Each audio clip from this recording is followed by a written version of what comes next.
Bagaimanakah pembangunan dapat menyebabkan perubahan iklim dan perubahan sosial?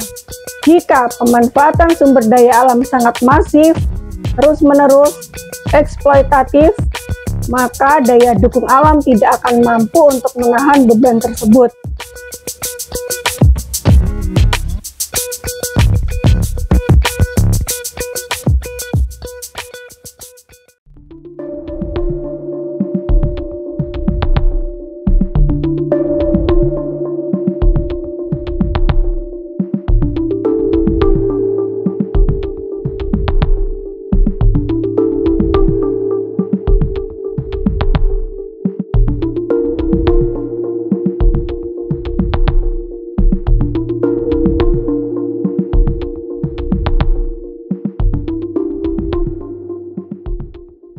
Assalamualaikum warahmatullahi wabarakatuh. Nama saya Alifa Hasga Wurihansi, peserta program pendidikan doktoral pada Universitas Airlangga 2024-2025. Pada kesempatan kali ini, kita akan belajar tentang perubahan iklim dalam konteks Sustainable Development Goals dan teori perubahan sosial. Adapun poin-poin yang akan kita bicarakan yaitu relasi pembangunan, perubahan iklim dan perubahan sosial, kemudian perubahan iklim dalam pandangan Anthony Giddens, perubahan iklim dalam konteks SDGs, capaian SDGs 2023 dan rekomendasi. Kita awali pembahasan ini melalui tinjauan terhadap relasi pembangunan dan perubahan iklim dengan pertanyaan, bagaimanakah pembangunan dapat menyebabkan perubahan iklim dan perubahan sosial. Bahasan terkait pembangunan lebih mudah dicontohkan dalam bentuk konstruksi, gedung, jalan, saluran, drainase maupun jembatan. Menurut Surjono Sukanto, sebagaimana dikutip oleh Dewi Wulansari, konsep dan teori pembangunan adalah pembangunan merupakan suatu proses perubahan yang direncanakan secara matang untuk mengubah kondisi sosial dalam masyarakat, baik sistemnya, struktur maupun organisasinya. Lalu bagaimanakah pembangunan dapat mempengaruhi perubahan iklim? Karakteristik pembangunan yaitu adanya keterlibatan ilmu pengetahuan, modernitas, dan dukungan pemanfaatan sumber daya alam. Jika pemanfaatan sumber daya alam sangat masif, terus-menerus, eksploitatif, maka daya dukung alam tidak akan mampu untuk menahan beban tersebut. Dan yang terjadi adalah kerusakan alam, termasuk perubahan iklim, yang gejalanya dapat dikenali dari kekeringan yang berkepanjangan, cuaca yang tidak menentu, dan timbulnya bencana hidrometeorologi, baik banjir, tanah longsor, kebakaran hutan, dan lahan gambut. Lalu bagaimanakah perubahan iklim dapat mempengaruhi perubahan sosial? Pada dasarnya kehidupan manusia, makhluk hidup lainnya, dan alam saling memiliki keterkaitan. Alam adalah tempat hidup, habitatnya flora dan fauna, tempat tinggal dan tempat kehidupan manusia berlangsung. Perubahan cuaca yang tidak menentu sangat berpengaruh kepada petani, mengganggu siklus tanam, panen berkurang, pendapatan merosot dan akhirnya menjadi miskin. Gagal panen menyebabkan stok pangan berkurang, dalam kondisi ekstrim menyebabkan kelaparan. Nelayan direpotkan dengan cuaca yang tak menentu, hasil tangkapan turun, pendapatan berkurang, dan dalam kondisi ekstrim dapat menyebabkan kemiskinan. Pembangunan menyebabkan pelanggaran hak masyarakat adat. Apakah pembangunan Bromo sebagai kawasan wisata telah benar-benar tetap memperhatikan hak masyarakat adat Tengger untuk menjalankan kepercayaannya, untuk mempertahankan budayanya, hak miliknya, tanahnya, kebunnya, dan kehidupannya secara utuh? Dan mungkin di tempat lain juga perlu dipertanyakan pembangunan-pembangunan yang mempergunakan kawasan atau wilayah adat. Cuaca panas ekstrim juga diyakini telah menyebabkan penyebaran virus dan penyakit yang berdampak kepada manusia. Wabah Ebola, flu burung, dan bahkan COVID-19 adalah contoh-contoh penyakit yang timbul karena perubahan iklim. Bahwa pada akhirnya pembangunan dan modernitas itu sendiri menimbulkan risiko dalam kehidupan manusia.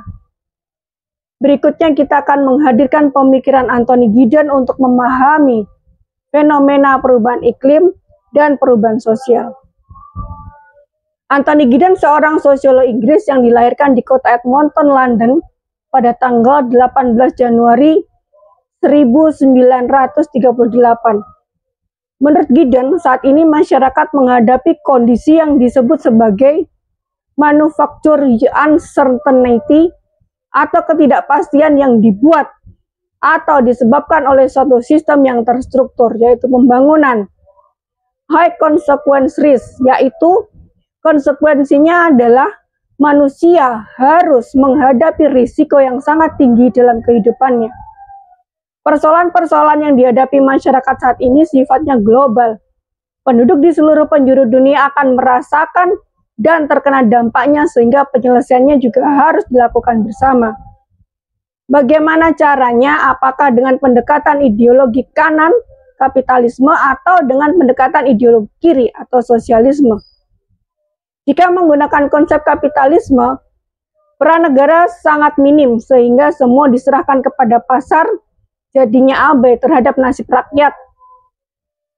Jika menggunakan konsep sosialisme, peran negara sangat kuat, full intervensi, jadinya bayar pajak sangat tinggi.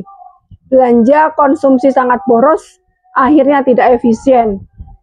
Dua-duanya sudah kurang relevan untuk kondisi saat ini, kata Giddens, dan mengusulkan perspektif jalan ketiga sebagai penengah ideologi kanan dan kiri. Proposisi 1 dari jalan ketiga saat adalah menguatkan peran negara sebagai penjamin atau ensuring state. Di sini negara cukup berperan sebagai katalis, mengatur ulang tujuan-tujuan publik yang dikonstitusikan dengan pendekatan atas bawah. Proposisi kedua, perlu konvergensi politik, yaitu bahwa dalam penanganan risiko perubahan iklim juga dibarengi dengan kebijakan bidang lainnya. Ketiga, perlunya konvergensi ekonomi dengan menerapkan prinsip pembangunan berkelanjutan, ekonomi hijau, dan perdagangan rendah karbon. Keempat, ilmu pengetahuan dan teknologi tetap diperlukan untuk mengatasi persoalan iklim dan persoalan lingkungan lainnya. Usulan Giddens tentang pengetahuan dan teknologi untuk pengatasan persoalan iklim mendapat tantangan dari kelompok Roma yang disebut ortodoksi hijau, khususnya dalam penerapan teknologi GMO, karena dianggap justru menyebabkan hal buruk seperti halnya kanker, alergi, dan bahkan masalah lingkungan lainnya, meskipun hal ini masih memerlukan penelitian lebih lanjut untuk pembuktiannya. Berikutnya adalah perubahan iklim dalam konteks Sustainable Development Goals, di mana SDGs merupakan perjanjian internasional yang disepakati untuk menjadi arah kebijakan pembangunan global sampai tahun 2030. Bagaimana relasinya dengan usulan Giddens tentang ensuring state? PBB sebagai lembaga internasional yang menaungi negara-negara telah menjalankan perannya sebagai katalis atau ensuring state. Karena apa yang dituangkan dalam SDGs merupakan pokok pikiran dari perwakilan 193 negara anggota PBB pada saat melaksanakan sidang umum di New York bulan September 2015. SDGs memuat agenda penyelesaian persoalan global yang menyangkut people, planet, prosperity, peace, dan partnership dengan semangat no one left behind. Meliputi 4 pilar, yaitu pilar sosial, ekonomi, lingkungan hidup, dan tata kelola. Dijabarkan dalam 17 tujuan, 169 target, dan 289 indikator. Antisipasi risiko perubahan iklim masuk dalam agenda tujuan ke-13, yaitu mengambil tindakan cepat untuk mengatasi perubahan iklim dan dampaknya. Penerapan tujuan ini, yaitu antisipasi, mitigasi, dan peringatan dini bencana hidrometeorologi, serta penurunan gas rumah kaca. T13 sangat terkait dengan tujuan SDGs terkait energi, T7 dan ekonomi atau T8. jika hal ini ditarik dalam konteks Gideon dapat dimaknai sebagai bentuk konvergensi politik maupun ekonomi. Kemudian kebijakan pemerintah Indonesia terkait energi dan climate change dituangkan dalam PP 33 tahun 2023 tentang penggunaan energi yang bijaksana, rasional, dan hemat. Program konversi BBM ke BBG dan subsidi BBM untuk kendaraan tipe tertentu. Untuk konvergensi ekonomi, dengan menggunakan teknologi rendah karbon, penerapan green economy, maupun penerapan gaya hidup yang berdaya saing ekonomi. Pelaksanaan SDGs telah sampai di penghujung tahun ke-9. Bagaimana kinerja Indonesia dalam pemenuhan agenda tersebut? Sesuai laporan tahun 2023, secara umum telah mencapai hasil yang cukup baik. 62% mencapai target, 14% menunjukkan tren membaik atau akan tercapai, dan 24 sisanya beresiko tidak tercapai. Bagaimana dengan capaian perubahan iklim? Dilaporkan tingkat adopsi dan penerapan strategi penanggulangan bencana meningkat menjadi 48,4%, sehingga masih ada gap sebesar 51,6%.